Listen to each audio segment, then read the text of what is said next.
Hello everyone, welcome to ANT once again. In today's video, I will tell you how can we solve any spring block problem with a very easy method. ठीक है, तो इसके लिए हमें क्या करना है, जो हमारे पास इस प्रॉब्लम को सोल्व करने का बेसिक अप्रोच रहेगा वो कुछ ये रहेगा कि हम किसी भी स्प्रिंग ब्लॉक सिस्टम को, any kind of spring block system को हम एक बेसिक हॉरिजॉन्टल सरफेस पे रखे हुए स्प्रिंग ब्लॉक सिस्टम में कन्वर्ट कर देंगे। ठीक है, कोई भी स्प्रिंग ब्लॉक सिस्टम हमारे पास कुछ इस तरीके के सिस्टम में हम कन्वर्ट कर सकते हैं। कुछ ऐसे सिस्टम में कि हमारे पास यहाँ पे एक स्प्रिंग लगा हुआ है, ठीक है, और इस स्प्रिंग से एक एम मास का ब्लॉक कनेक्टेड है। इस स्प्रिंग का स्प्रिंग कांस्टेंट के इक्विवेलेंट रहेगा। ओके, अब हमने क्या किया कि किसी भी स्प्रिंग ब्लॉक सिस्टम को अगर हमने एक हॉरिजॉन्टल प्लेन में रखे हुए स्प्रिंग ब्लॉक सिस्टम में कन्वर्ट कर दिया तो हम इसका टाइम पीरियड अब आराम से लिख सकते हैं। इसका टाइम पीरियड हो जाएगा t is equals to 2 pi under root M upon में के इक्विवेलेंट। ओके, अब यहाँ पे हमें करना क्या होगा, we have to find out the value of के इक्विवेलेंट। बस हमारा काम इतना ही रहेगा कि के इक्विवेलेंट की वैल्यू हम फाइंड आउट करें। अब इस के इक्विवेलेंट की वैल्यू को फाइंड आउट करने के लिए हम क्या करेंगे, the sum of potential energy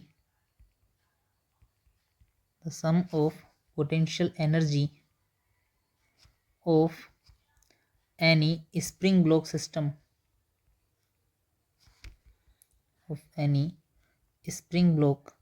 system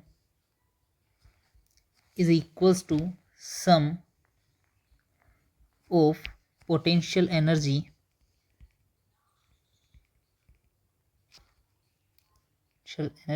of equivalent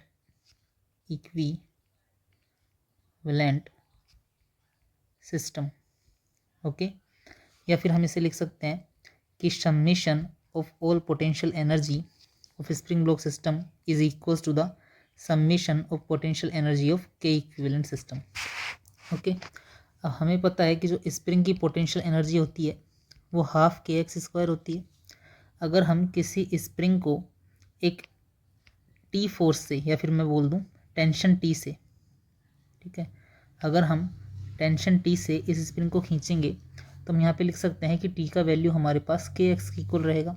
तो पोटेंशियल एनर्जी को हम लिख सकते हैं, अगर मैं यहाँ पे इसको इस तरीके से लिख दूँ के square x square divide by के, मीन्स मैंने क्या किया, के से मल्टीप्लाई और के से ही डिवाइड किया, तो जो हमारे पास पोटेंशियल एनर्जी बनेगी वो कुछ हमारे पास बन जाएगी के एक्स का whole square divide by 2k and this k x will be equal to the tension.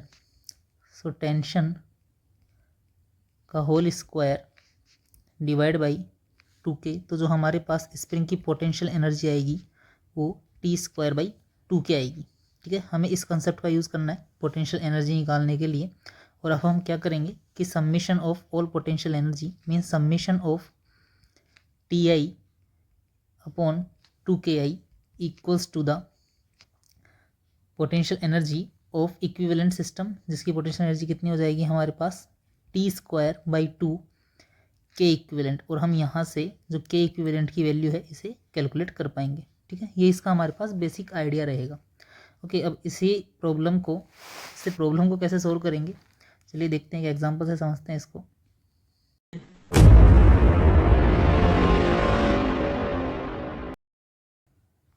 यहाँ पे हमारे पास एक एग्जाम्पल है और इस एग्जाम्पल में पुली और स्ट्रिंग्स जो हैं वो मासलेस और फ्रिक्शनलेस हैं।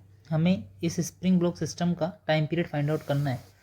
तो इसके लिए मैंने क्या किया है, पहले से ही इस स्प्रिंग ब्लॉक सिस्टम का एक इक्विवेलेंट डायग्राम यहाँ पे बना लिया, जिसमें एम मास का ब्लॉक हॉरिजॉन्टल सरफेस पे रखा हुआ है किसी एक स्प्रिंग से जुड़ के, जिसका स्प्रिंग कांस्टेंट हमने के इक्विवेलेंट मान रखा है।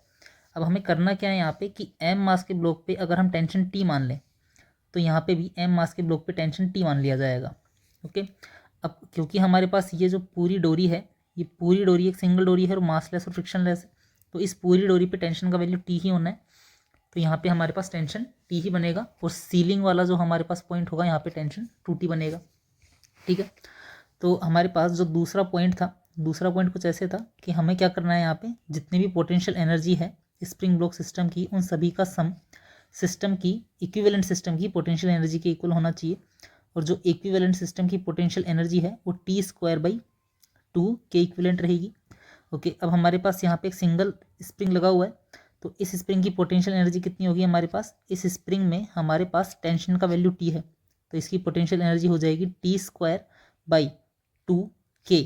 स्प्रिंग कांस्टेंट हमारे पास K है, और यहाँ पे इक्वल रहेगा T²/2 के इक्विवेलेंट के। अगर हम गौर करें तो T² से T² कैंसिल आउट हो जाएगा, 2 से 2 भी कैंसिल आउट हो जाएगा, और K इक्विवेलेंट का वैल्यू हमारे पास K के इक्वल आ जाएगा। तो यहाँ से हम डायरेक्ट बोल सकते हैं कि K इक्विवेलेंट का वैल्यू K के इक्वल आएगा, और जो टाइम पीरियड रहेगा हमारा, जो हमारा टाइम पीरियड रहेगा इस सिस्टम का, वो रहेगा 2π√m/K इक्विवेलेंट, और K इक्विवेलेंट में हमारे पास वैल्यू K के इक्वल है, तो टाइम पीरियड आ जाएगा 2π√m/K इक्विवेलेंट। ठीक है, इस तरीके से हम यहाँ से डायरेक्ट टाइम पीरियड को कैलकुलेट कर सकते हैं। इसी तरीके से एक और सवाल देखते हैं।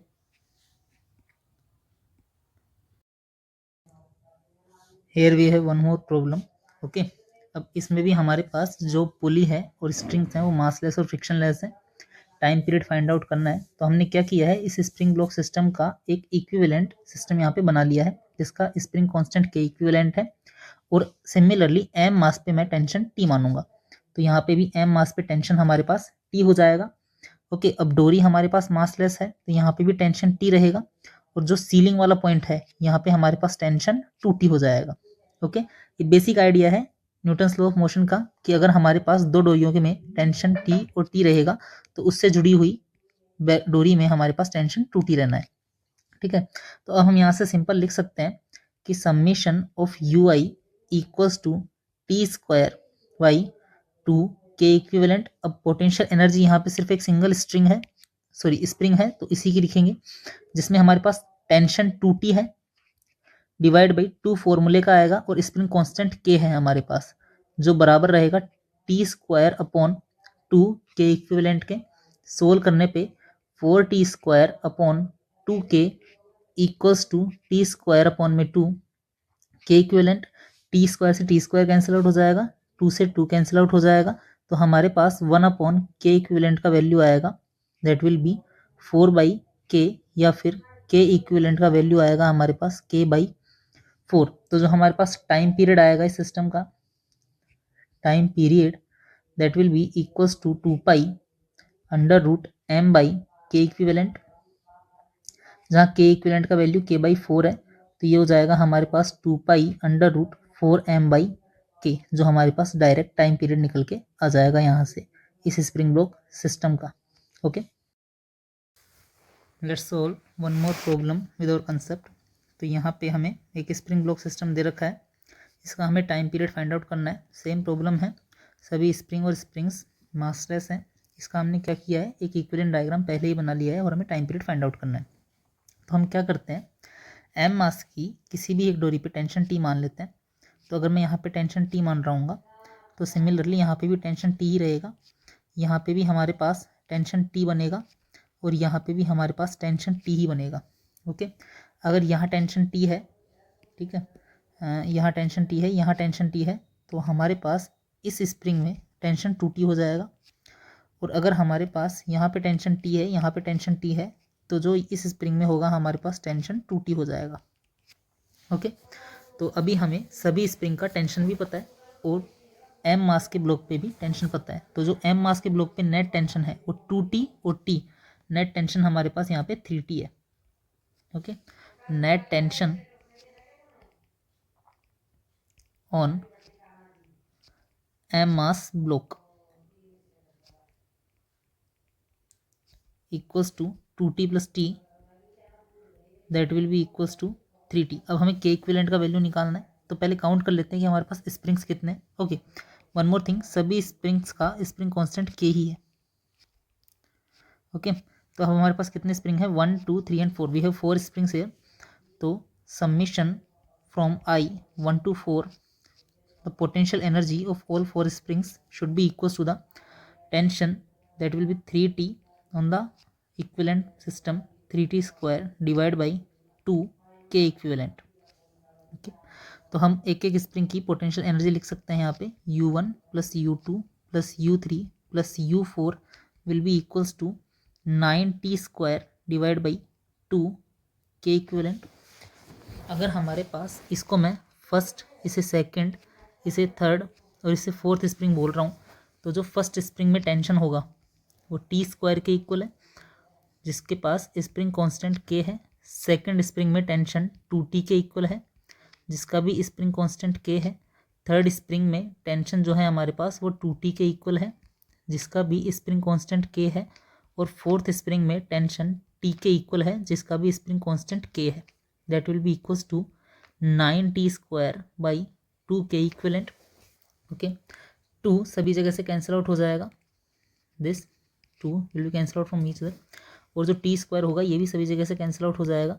तो अब जो हमारे पास इक्वेशन बन के आएगा वो होगा 1/k plus 4/k plus 4/k plus 1/k equals to 1/k equivalent. Solve करेंगे तो हमारे पास k इक्विवेलेंट का वैल्यू आएगा k/10। Okay, this 4 plus 4 will be 8, 8 plus 2 that will be 10।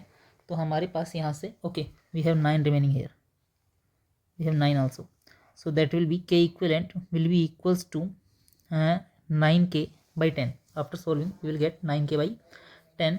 तो जो हमारे पास टाइम पीरियड होगा इस सिस्टम का, I am writing here the time period